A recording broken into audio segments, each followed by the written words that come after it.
Bintang sinetron Handika Pratama menyambut dengan antusias pesta demokrasi 5 tahun sekali, yakni pemilihan umum pemilu. Terlebih Handika Pratama akan menggunakan hak suaranya dalam memilih calon presiden, capres, dan calon wakil presiden, cawapres, mana yang layak memimpin Indonesia. Masyarakat juga Handika Pratama pun mengikuti sepak terjang dari 3 pasangan calon yang sudah mendaftarkan diri dalam Pilpres periode 2024 hingga 2029, khususnya Cawapres Gibran Rakabuming.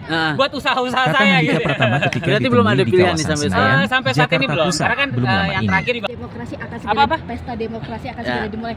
Lo sebagai warga sendiri seperti apa menyambutnya sendiri dengan 3 kandidat itu? Pesta demokrasi ya. Gue sih menyambut dengan antusias. Semua kandidat pasti memiliki credibility yang baik, apalagi menurut partai mereka masing-masing. Nah, tapi sekarang kan masyarakat bisa memilih. Masyarakat juga pintar, jadi masyarakat tahu siapa yang harus dipilih. Gitu. Nah, dari lu sendiri sudah punya pilihan kah atau seperti apa? Kalau dari gue sendiri, kita rembukan dulu ya sama keluarga. Kira-kira siapa yang bakal membawa dampak baik buat usaha-usaha saya gitu ya. Berarti belum ada pilihan nih sampai sekarang? Sampai saat ini belum, karena kan yang terakhir juga kemarin kan baru mendaftar ke KPU ya. Jadi sekarang udah lengkap nih formasinya, jadi ya lagi dilihat lah. Makanya pesta demokrasinya harus kita saksikan bersama. Menurut lu 3 pasangan calon ini seperti apa komentarnya?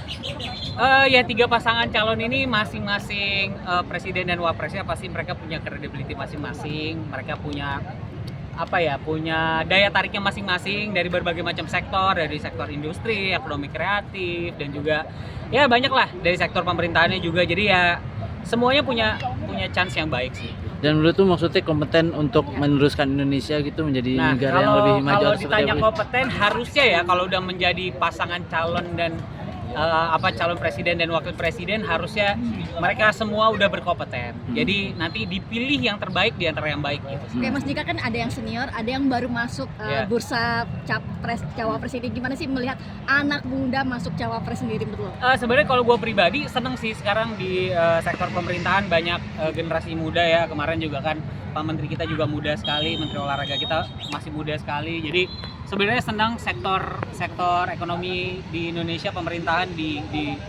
mulai dimasuki sama rising star gitu ya, anak-anak muda gitu. Tapi ya semuanya kan harus dibekali, bukan cuma siapa muda siapa tua itu doang sih. Semuanya kan harus dibekali sama intelektual ini yang dipimpin negara loh gitu. Jadi semuanya punya chance yang baik, dan menurut gua yang tua yang muda pasti akan bersaing dengan benar. Cukup kompeten nggak sih atau kurang kompeten atau kalau seperti kompeten ya gue nggak bisa. Kalau untuk gue nggak bisa nentuin kompeten atau enggaknya. Tapi yang jelas kalau dia udah sebagai calon presiden atau wakil presiden, harusnya sudah kompeten dari berbagai macam sektor. Dan penilaiannya ya setiap masyarakat kan punya penilaian masing-masing. Mas, ini kan banyak juga artis-artis terjun ke politik. Menurut lo apa sih mereka cari? Artis terjun ke politik. Mungkin kalau dari generasi mudanya ya, mungkin satu pengalaman, relasi, dan mungkin sebagian dari mereka emang benar-benar punya ambisi pengen merubah negara supaya lebih baik. Anda tertarik ini? Saya tertarik atau tidak sampai saat ini belum sih. Belum. Bingung bagi waktunya gimana tuh kalau misalnya saya jadi nyalek juga, gimana bagi waktunya. Mas Andika, melihat pemilu kan bentar lagi, lu masih berharap untuk pemilu damai karena misalkan pasti demokrasi 5 tahun sekali ini kan banyak panas banget ya suasananya. Sebenarnya ya kalau suasana panas, pemilu di seluruh dunia pun merasakan suasana itu gitu ya. Nah, cuma pengennya panasnya itu dalam artian panas tapi hati dingin dan pikiran pun nggak perlu panas gitu. Biar perang demokrasinya aja yang panas, tapi kita semua juga jangan rusuh-rusuh lah. Pengennya pesta demokrasi ini dijalankan seaman mungkin, jangan sampai merugikan banyak pihak, apalagi merugikan masyarakat itu sendiri gitu kan. Kita mau campaign untuk membela negara tapi merugikan masyarakat, itu kan bahaya banget.